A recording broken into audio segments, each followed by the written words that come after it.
And good morning, everybody. It is Fabulous Friday featuring Gail Webster. Gail, it's a pleasure to have you on here. And I know we're going to be talking about something very heavy. We've literally just had a little chat beforehand, everybody. Gail, take it away. Tell us what you have to share with us. Well, I know that everybody has heard of the fentanyl epidemic that this country has been in and how it has hurt so many people and families.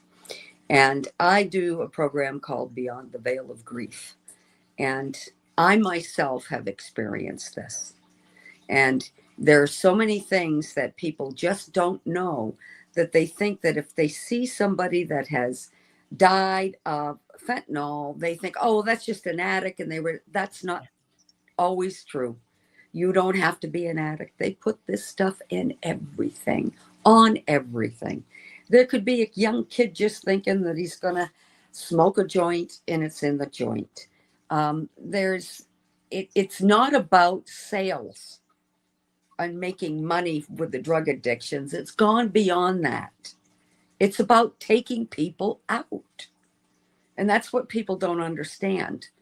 And so it's heavy. There's a lot of parents out there who are suffering, and family members, even boyfriend, girlfriends, that just don't understand that they've had a loved one that they've lost. That this, well, it's a weapon. It's a weapon, and it's been named correctly, because it is a weapon. Okay, and your body, you just can't handle it. And one of the ones that was in my son's was carfentanil. And there was 2 different types of fentanyl in his system. Carfentanil is an elephant tranquilizer. Now, you would not be putting that in something unless you wanted to cause death. Oh my gosh. So it's something to take very seriously. And I want to get working with young people too. And I like working with the young kids. You know, you can say, don't touch this, don't do, you know how it is with kids. They're teenagers. I went through it as a teenager. We all went through it. You have to test and try things, but this is really dangerous for our kids right now. So, Gail. I can only imagine the level of pain. Oh, well, this is why I disappeared for a while, because the anger in me was so bad, because I found the people that poisoned my son. Okay. They mess with the wrong mama bear. Okay. And I'm following everything. And, it's a spiritual thing. I was able to work with another hypnotist who helped me with, it's not forgiving because they deserve forgiveness. It's forgiving because I deserve the peace. Okay. Yeah. That's right. Yeah. And, when we cross over, I've been doing spiritual work my whole life. Yeah. Okay. I live and breathe it every day. Yeah. Okay. So between the meditation, the mediumship, the readings that I do, the shamanic work that I do, the hypnosis, and I love doing all these things, because I do find the good in everything that happens. And my son's death will not go swept under the rug. No. And, he will be honored. He was weak. They targeted him. There's a whole story. It's in my book. Okay. I haven't published it yet, but it's coming. I'm waiting for a couple of more pieces. But my joy in my journey right now is to help, because I follow a lot of stuff I'm watching. The parents, the guilt, how they feel that they didn't do enough, or what they could have done more. They're just beating themselves up. It becomes a cycle, and it's painful. And you get in that loop yourself, and then you can start self-medicating with alcohol, different things. And I feel that it's a reflection on a spiritual level. the addiction, whether it's with alcohol or drugs. And I think Alzheimer's has the similarities because they all three affect the brains. Yeah. And you watch your person that you love slowly, start disappearing, and you start grieving. Although addiction has a different peeling away, because when someone sees somebody with Alzheimer's and they say, "Oh, that's so sad," and everything, they have a different kind of empathy than they do for somebody that's gotten addicted. Okay. And the addiction, the addiction it's terrible. Alcohol does the same thing too. Yeah. You just have to learn to work with what you have to work with to help people get out of their stuckness, because whether it's any of these things, the two addictions, alcohol or drugs, when they're in the deepest part of their addiction, they're not thinking straight. No. They can't make logical, rational choices. They're not thinking straight. They need help. They do. Our country's got to do better. Our rehab's got to do better. Yeah. Our detoxes have got to, our hospitals. Yeah. And it's that to so many people fear being judged.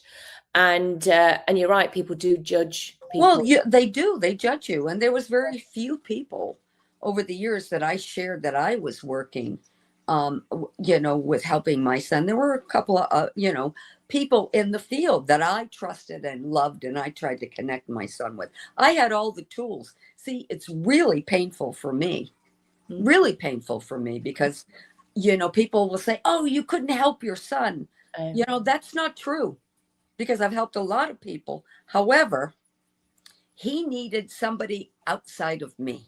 Yeah. Okay. And I couldn't take that personal, although I did everything in the book, everything that's in textbook, everything everybody told me. I got beat up. I got told, do this, do that. I did it all. Okay. It's, so I can understand the pain that these parents feel. Oh, yeah. Or even spouses that are working. It's a hard one. Oh, but we got to do better with the rehabs and the detox centers, because, and even AA, I'm going to say the percentage of people that stick with it is not high. There's a lot of relapses. Okay. And it's because, well, it's kind of like predators know where to go prey, right? They know where to go to find somebody to get them back on something, because they themselves can't do it, or they just want somebody to party with, or they want to sell them drugs. So they're everywhere. They go in every area where you are trying to go and get help. Yeah. And that word predator. And it's predatory. Yeah. Oh my goodness. And you know how people can be, and it's really, really sad, because instead of lifting you up, because they can't get to that state, they don't want you to, so they prey on the weak. They know you when you're at your weakest. Let's just say that. They do. They see it. And for me, my son was so attached to me, and we had a really good connection. He was very, very intuitive too, very empathic. However, because of that, he didn't protect himself like he should have, Claudia. And whenever I would be working away or moving or trying to do something different, or pushing him to do his work, do his stuff, there was always something major and crucial. It's like, okay, I'll just use HypnoThoughts. Every year that I'd go to HypnoThoughts, while I was gone, something would happen with him. Every year. I'd get a call, I'd get a text, something major. He was in the hospital. He was that, you know, it never failed. Yeah. And that happened with a lot of things in my life, you know. So it's like you're almost afraid to move. Because if you move, because he was so attached to my energy, you know, he had a haunting voice on me. So he needed you to ground him. And I can't help but see this metaphor. Absolutely. You're sat there, Gail, and I can see the metaphor. Right. I don't know if you realize It's it. true. You've got this tree, and it's like you are the roots. And he couldn't, if you like, necessarily blossom without. And you know, we're so connected, Claudia, that when the EMTs were going to pick up my son, the same time that they were picking him up, I was texting him, "Where are you?" Oh my God. I didn't sleep all night. I'm sure. I can, yeah. And I have. He was supposed to be going to an AA meeting. Yeah. Oh. Okay. I have friends who this has happened to, and it's just it is heartbreaking. Yeah, heartbreaking.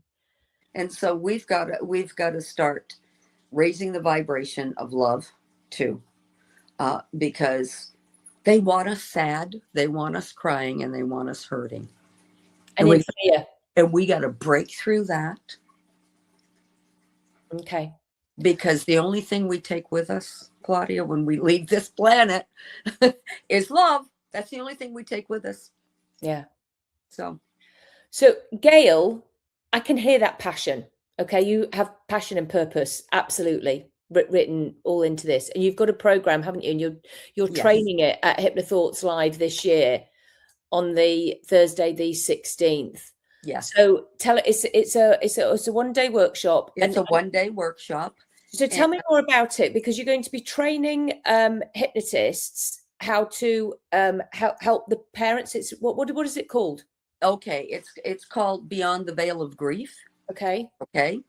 And helping, you know, with this particular thing, because let me tell you, you probably never run out of clients right now. Because it's bad. It's bad. But through hypnosis, guided soul work, energy healing, spiritual communication, what you're going to learn is how to understand the unique emotional patterns of the addiction related loss. Yeah. Okay. How do I know? I've been through all of it. And, you know, I also connect because I'm very empathic with people. I have been connecting with everything on this. And so there's a lot of work that I've done on this. We're going to use trance and visualization to reconnect with peace, love, and forgiveness. Forgiveness is part of the program too. Even though they may not deserve it, you do. Yeah. Release the guilt and the illusion of what could have been, because it doesn't. Of course, I got a cat going to come help us. Perfect. And receive messages from energy, from spirit, in a safe, sacred way. Transform the pain into purpose and open the heart up and align. So, you know, we're going to be doing like a circle. I'm also going to be doing a shamanic meditation, hypnosis, whatever you want to call it. Some people call it meditation. Some people call it hypnosis. But we're going to be doing the workshop on that, teaching you that for them, how to get back in touch. Okay. You know, so Gail, so somebody taking your workshop, could they then do that learn how to do that for group work? Yes, absolutely. Perfect. Yeah. Because I think a lot of people are wanting to, well, how can I do this? You you might obviously will want to do it, be able one-to-one, but is there a possibility that they can then do groups? Absolutely. Because the more of us that are out there lifting this heavy energy, because that's what they want. That's what they want from us. Well, it's the camaraderie. That's right. You know, because we have to lift it up. We're not forgetting our lost ones, loved ones. I'm also going to teach you how to. I'm going to do a medium meditation that they can do themselves to connect to their loved ones and I'll also be giving that in the workshop too. Nice. They're going Okay. to So it's the shamanic work of yeah. bringing back the pieces that you got shattered. Okay. Which is what it is. And I do want to say something here. And this is for all the moms, because we're the ones that are able to say this. Okay. Because we've carried the child, we gave birth. We have their DNA in our body the rest of our lives, because they became merged with us and became part of us.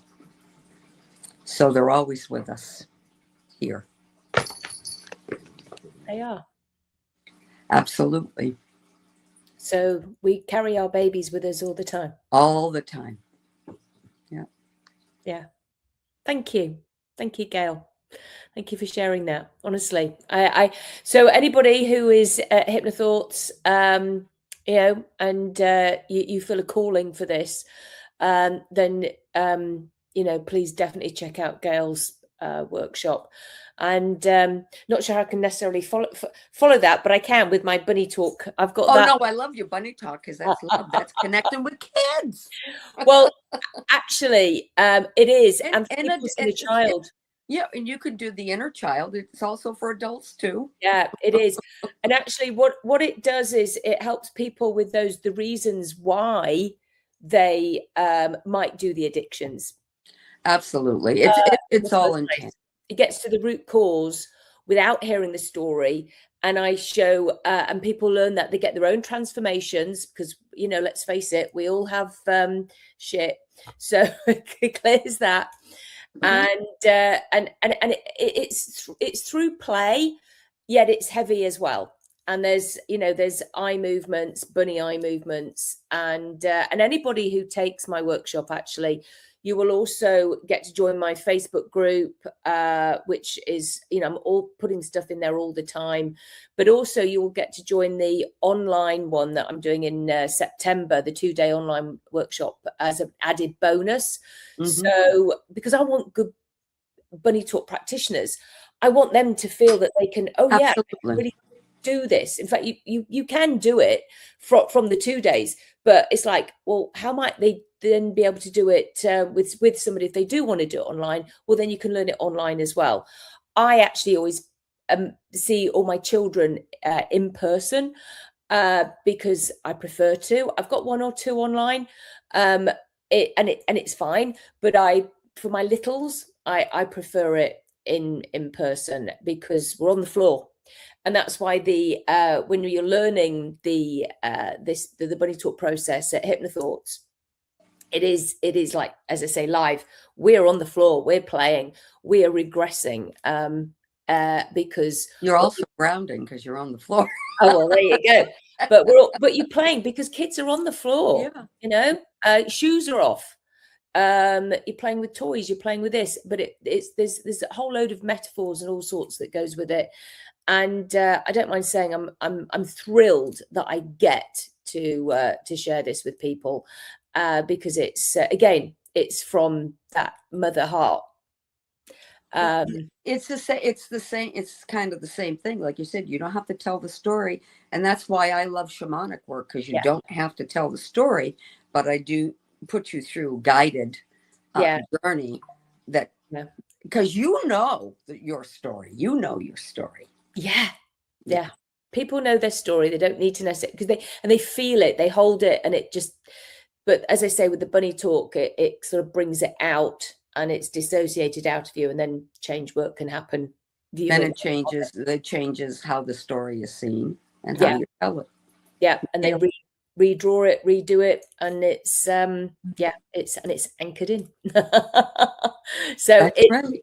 I know I'm excited. I mean, there's a lot more to it, obviously, than just a quick synopsis. I think it's probably about one of the hardest things I've ever tried to explain, because it's like I have to show it. It's like, show me, Well, that's kinesthetic. I'm kinesthetic too. So I like to I have to put my hands on things, touch things. Mm-hmm. I'm a feeler. Not that I can't read and watch and listen to things and learn, but when I touch it, it's in there. Yeah. Yeah, same here. If anybody's wearing anything furry or fluffy or whatever it is, I go, do you mind if I touch you? Yeah. It's true. Yeah. It's energy. There you go. There you go. We're both the same. Yeah. I love it, Gail. Thank you for being on here. I really appreciate it and sharing that passion with us. And we're going to have your links in the comments anyway, so that if anybody wants to get in contact with you around this, because I know you can help a lot of people. You've been doing this for years. I will be doing a Facebook group for this too. Are you? And yes. Yeah. And as I say, sadly, I know people who have gone through this. Yeah. Well, it's heavy. It's heavy work. That's why you gotta stay in the love vibration and do some comedy.